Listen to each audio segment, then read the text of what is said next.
हालापुर नाम का एक गांव होता है जहां सब लोग 7 बजे टहलने के लिए निकलते हैं। पूरा गांव सड़क पे होता है और सब लोग चलते चलते एक दूसरे से बात कर रहे होते हैं। गांव के चौक में चाय की दुकान के पास कुछ लोग गपशप कर रहे होते हैं। ईशान, एक सीधा सादा सा नौजवान, एक नए कुर्ते पे सिलाई चाहता है और वो लेके मस्तान चाचा के स्टॉल के बाहर आता है। पर मस्तान चाचा, गांव के सबसे मशहूर दर्जी, हर बात में अपना ज्ञान का दिखावा करने लग जाते हैं। मस्तान चाचा, आप मेरे कुर्ते की फिटिंग जरा ढीली कर दीजिए, कंधे पे थोड़ा टाइट लग रहा है। अरे फिटिंग का ज्ञान मुझे मत दो बेटा, मैं यहाँ 30 सालों से सिलाई कर रहा हूँ। गांव में सबसे बढ़िया सिलाई की मशीन मेरी ही चलती है। अरे नहीं नहीं चाचा, बस हल्का सा ढीला चाहिए, पहन के थोड़ा सा कस रहा है। अरे तुम आजकल के लोग कुछ भी फैशन के नाम पे पहन लेते हो। जितना मैंने सिलाई की है और जितना मैंने जोड़ा है, उतना तो तुम कपड़े भी नहीं पहन पाओगे कभी अपनी पूरी जिंदगी में। हाँ तो वो पहनने भी नहीं है, बस मेरी थोड़ी सिलाई ठीक कर दो, मैं अपने रास्ते चलता बनूंगा। अरे तू क्या जाने कल के आए लड़के, असली कुर्ते का फैशन क्या होता है। मस्तान चाचा से पूछ, एक से एक कुर्ते सिले हैं मैंने। प्रेसिडेंट का कुर्ता देखा है कभी? प्रधानमंत्री का कुर्ता देखा है कभी? मैंने नहीं सिला, पर मैं एकदम वैसा ही सिल देता हूँ सबके लिए। तू एक बार मेरी एक्सपर्ट एडवाइस लेके तो देख। अरे आप मेरी फिटिंग का साइज का कुर्ता बना दो, बस वही काफी रहेगा। अरे वैसे भी तुम्हारी बॉडी टाइप से कुछ अलग सा ऊट पटांग सा लग रहा है, मेरी तरह तुम फिट कहाँ हो। मुझे देखो एकदम साइज 0 कटरीना कैफ जैसा। कुर्ते की फिटिंग के लिए पहले बॉडी बना के आओ यार। तो आप कहना चाहते हैं कि मैं ही यहाँ पे गलत हूँ? अरे बिल्कुल, एक्चुअली ये कुर्ता थोड़ा टाइट ही पहना जाता है। फैशन का ना एक सेंस होता है जो तुम्हारी समझ के थोड़े ऊपर जा रहा है। तुम मानो ना मानो, मेरी सिलाई में गलती नहीं, बल्कि तुम्हारे पहनने में गलती है। अरे मैंने पैसे से अपने लिए लिया है, तो जो मेरी पसंद का है मैं वही लूंगा ना, और जो मुझे जैसे सही कराना है मैं वही कराऊंगा। अरे पैसे देने से कोई दर्जी थोड़ी ना बढ़ जाता है, वरना तो हर चौक के कोने में कोई न कोई दर्जी बैठा रहता। अगर हर ग्राहक सिलाई सिखाने लगे तो हम क्या मूंगफली बेचेंगे? अरे मैं तो बस सजेशन दे रहा था चाचा। सजेशन नहीं, बेकार की टांग अड़ा रहे हो। तुम्हारी शक्ल में लिखा है तुम्हारा फैशन सेंस एकदम 0 है।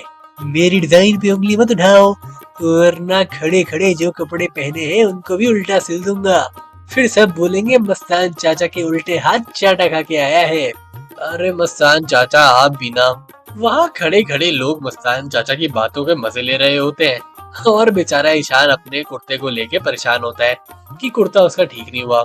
ईशान वहाँ से निराश होकर चला जाता है और अगली दोपहर के वक्त वो अपने दोस्त समीर से मिलने जाता है, जो भी दूध का जला मस्तान चाचा के हाथों एक बार सफर कर चुका है। समीर के घर के आंगन में समीर बैठा होता है। अरे वापस उस दर्जी के पास गया था क्या? अरे हाँ यार, सोचा थोड़ा हल्का सा ऑल्टरेशन हो जाए, पर उसने तो सबके सामने मेरी बेइज्जती ही कर दी। अरे क्या बोला उसने? वो तो ऐसा ही आदमी है। अरे बोला कि मुझे फैशन सेंस नहीं है, कह रहा था फिटिंग का मतलब समझ नहीं आता, और कुर्ता टाइट इसलिए रखा क्योंकि वो आजकल का स्टाइल है। वाह भाई, और जब मेरे पजामे की सिलाई करनी थी तो बोला बीच में आजकल पजामों में छेद का नया स्टाइल बना है ताकि हल्के होने में आसानी हो। बंदा हर बात को अपना स्टाइल बोल देता है, पर कोई भी काम ढंग से नहीं करता। अरे मैं तो केवल कह रहा था कि मेरे पहनने में थोड़ा कस के आ रहा है, पर उसने तो ऐसा डांट दिया जैसे कि मैं उसके काम पे सवाल कर रहा हूँ। अरे उसका मसला यही है, उसको लगता है कि उसके अलावा किसी और को कुछ नहीं आता। हर बात में उसका डिसीजन ही फाइनल होना चाहिए। अरे गांव में नाम बना लिया है ना, तो समझता है कि अब सीखने की जरूरत नहीं है। और एक बात बोलूं, तू अकेला नहीं है, उसने भोले काके का दामाद का भी कोट रंग दिया था। बेचारा शादी पे दूल्हा कम और मोर ज्यादा लग रहा था। जिस तरह उसको लड़की वालों ने शादी के दिन ही मना कर दिया था, बेचारा आज तक कुंवारा घूमता है, गांव का पियक्कड़ बन गया है। मतलब ये सिर्फ मेरे साथ ही नहीं हो रहा है जो ये करता है मस्तान चाचा? अरे बिल्कुल नहीं, उसका एटीट्यूड ही ऐसा है, कोई कुछ भी कहे उसे, वो बस उसे ताना मान लेता है, अपनी गलती कभी मानता ही नहीं और हर दूसरी बात पे सवाल उठाता है। फिर लोग उसके पास जाते ही क्यों हैं? अरे आदत है, और गांव का अकेला दर्जी भी तो वही है, अब उसके पास नहीं जाएंगे तो कहाँ जाएंगे? मुझे लगता था सिर्फ मैं ही वीक फील कर रहा हूँ जब वो डांट देते हैं। अरे नहीं यार, उसकी बातों से सबका ही दिल दुखता है, बस कोई बोलता नहीं है। अरे तेरा शुक्रिया समीर भाई, तो मेरी बात सुनता है और सच बोलता है। एक दिन आएगा जब लोग सिलाई के लिए नहीं, इज्जत की भी डिमांड करेंगे। तब मस्तान चाचा को समझ आएगा कि घमंड से सिलाई नहीं, सुई धागे से सिलाई चलती है। तब तक तो मैं दूसरी जगह से सिलवा लूंगा कपड़े। अरे सही कहा, पर उसका मुकाबला करना भी तो जरूरी है ना, वरना पूरे गांव की बस बेइज्जती होती रहेगी। तू सही कह रहा है, लगता है मुझे ही आवाज उठानी पड़ेगी और इस मस्तान चाचा को अपनी जगह दिखानी पड़ेगी कि आखिर वो दर्जी है तो दर्जी बन के रहे, ज्यादा लाला ना बने। भाई मैं तेरे साथ हूँ, मतलब तेरे साथ आऊंगा नहीं पर बातों में तेरे साथ हूँ, तू मेरी बात समझ रहा है ना। ये बोल के समीर ईशान को 7वीं मंजिल पे चढ़ा तो देता है और अब ईशान कुछ करने की सोच ही लेता है, पर क्या वो कुछ ढंग का कर पाएगा।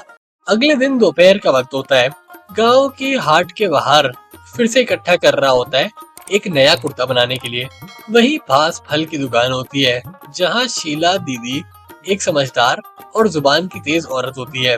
दोनों बात करते हैं, लेकिन बात सिलाई से ज्यादा मस्तान चाचा की रवैये के बारे में पहुंच जाती है। अरे बेटा तू फिर से कपड़े निकाल के पहुंच गया, नया कुर्ता बनाने का सपना है क्या? हाँ दीदी, पर इस बार तो दूसरे दर्जी के पास जाने की सोच रहा हूँ। अरे मस्तान के पास क्यों नहीं जा रहा? तो हमेशा उन्हीं से सिलवाता था ना। अब नहीं, बहुत हो गया। कल सबके सामने मेरी बेइज्जती कर दी, सिर्फ फिटिंग के लिए बोला था और उसने मेरे फिगर का ही बोल दिया कि मैं मोटा हूँ। अरे तुझे क्या लगता है सिर्फ तेरे साथ ही होता है क्या ऐसा? उसने मेरी सारी साड़ियाँ खराब कर दी। अच्छा फिर क्या हुआ? मैंने उसे सैंपल डिजाइन दिया था, सीधा सा साड़ी बनाने को बोला था। उसने गोल्डन लेस और चमकीले बटन लगा दिया, बोला ये फैशन है।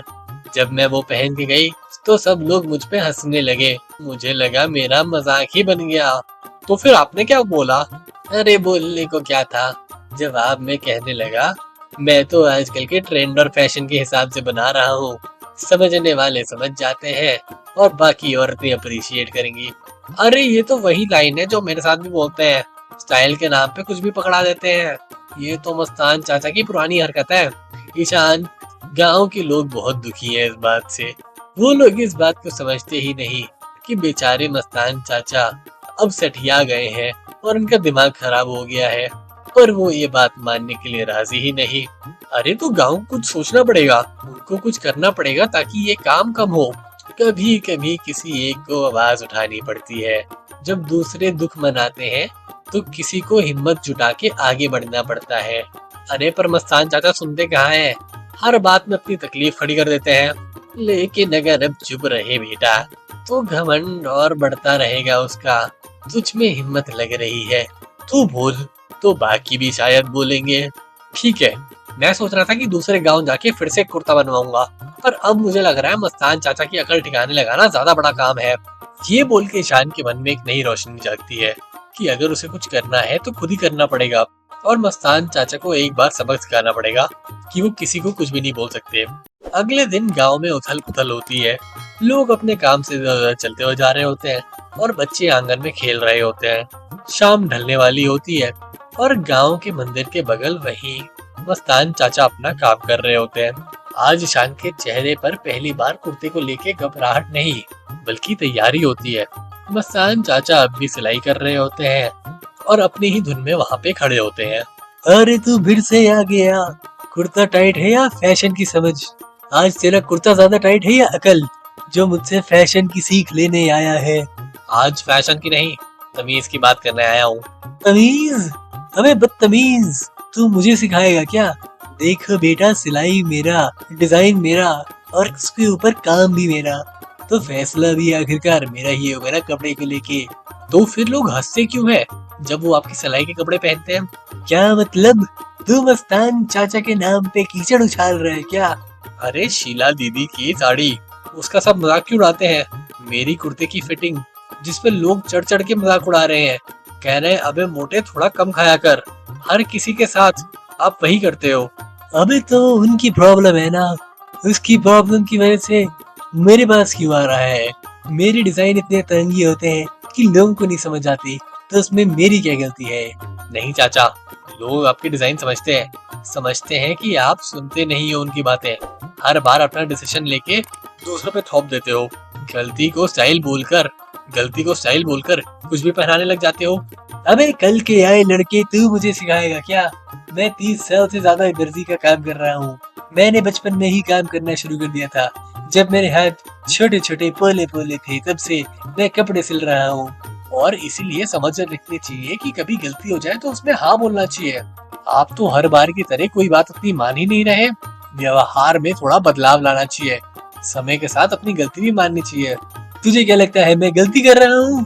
अरे हाँ मस्तान चाचा, आप गलती कर रहे हो। और अपनी गलती मानने में कोई इंसान छोटा नहीं हो जाता। अबे तो तू मुझे सिखाएगा क्या अब? नहीं, बस याद दिला रहा हूँ कि दर्जी का काम सिर्फ कपड़ा काटना नहीं, इंसानों की बातें भी सुनना होता है। तूने ये कहा कि लोग मेरे डिजाइन देख के हंस रहे हैं, लोग मेरे कपड़ों का मजाक उड़ा रहे हैं। हाँ, और वो ये कह रहे हैं कि मस्तान चाचा से अच्छा है अपने कपड़े नाली में फेंक दो, कम से कम किसी काम तो आएंगे। लगता है तू सही कह रहा है। मेरी डिजाइन में लोग कपड़े पहन के तारीफ कम, बेइज्जती ज्यादा सुनते हैं। लगता है मुझे 2-3 वीडियो देखने पड़ेंगे कि सिलाई होती कैसी है। आखिरकार अब सीखने का समय आ ही गया है। वाह रे चाचा, इस उम्र में भी आप सीखने के लिए तैयार हो। आपकी इस बात की दाद देनी पड़ेगी। अब तेरे से क्या छुपाना। मुझे कपड़े सिलना आता नहीं, मैं तो कुछ भी करके कहीं भी दे देता हूँ। मुझे क्या मतलब कोई कपड़े पहने ना पहने, वही तो आपकी गलती है। एक असली दर्जी हमेशा अपने कपड़ों की ध्यान रखता है। चल मैं तेरी बात मान गया। आज से मैं देख के रहूंगा कि मैं लोगों को क्या पहना रहा हूँ और क्या करने को बोल रहा हूँ। अब से मैं भी 2 बार सोचूंगा मुंह खोलने के पहले। ये बोल के मस्तान चाचा अपनी गलती मान लेते हैं और ईशान का कुर्ता सही से सिलने की कसम खाते हैं। भले ही उनको कपड़ा सिलना आए ना आए, आज उन्होंने इंसानियत की भाषा सीख ली और दोनों ईशान और मस्तान चाचा अच्छे दोस्त बन जाते हैं।